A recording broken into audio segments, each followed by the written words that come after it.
Comment faire une division à un chiffre? Tout d'abord, il faut se souvenir qu'une division est un partage. Par exemple, je vais partager 29 cartes entre 4 joueurs. Bien sûr, je ne vais pas représenter les 29 cartes. Ça prendrait trop de temps, donc je vais faire ainsi. 29 et 4 joueurs.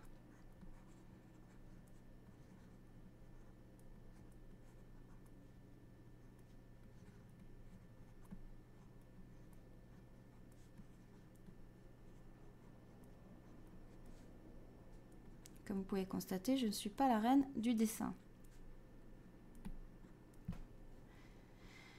Je vais donc savoir combien de cartes aura chacun de mes joueurs. Je vais donc diviser 29 par 4.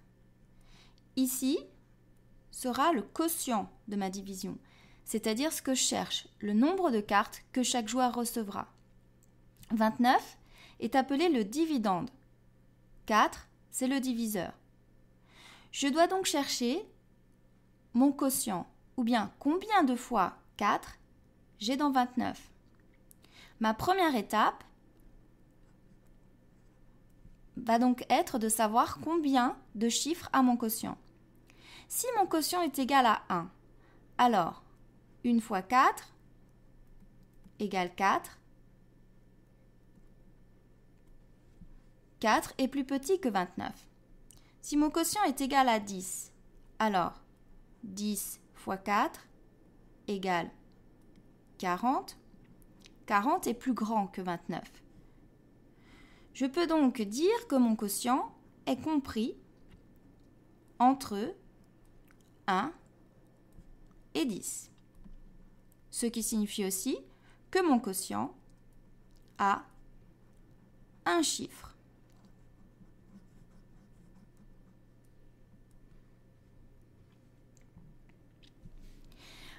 Ma deuxième étape va être de construire mon répertoire, c'est-à-dire la liste des multiples de 4.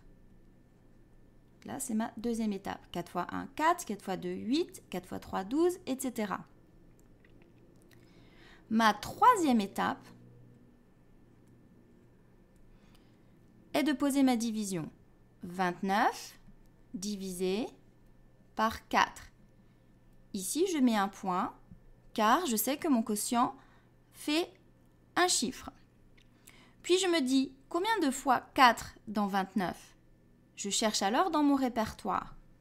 Ici, je m'aperçois que 4 fois 7 égale 28. 28 est plus petit que 29. Mais 4 fois 8 égale 32. 32 est plus grand que 29. Je vais donc conserver 4 fois 7 égale 28. Et ici, je vais écrire 7. 7 fois 4, ça fait 28. Je vais pouvoir distribuer donc 28 cartes en tout que j'enlève de mes 29 cartes de départ. 9 moins 8, 1. 2 moins 2, 0. Il me reste donc une carte à partager entre 4 joueurs, ce qui n'est pas possible. Ce qui m'amène à ma quatrième étape. Mon quotient est égal à 7. Chaque joueur reçoit 7 cartes et mon reste est égal à 1. Il me reste une carte que je ne peux pas partager entre mes 4 joueurs. Ma cinquième étape est la preuve, c'est-à-dire que je vais vérifier si je ne me suis pas trompée. Si 29 divisé par 4 égale 7 reste 1, alors on peut dire que 29 égale 4 multiplié par 7 plus 1. Je vérifie mon calcul. 4 fois 7 égale 28, plus 1 égale 29. C'est juste.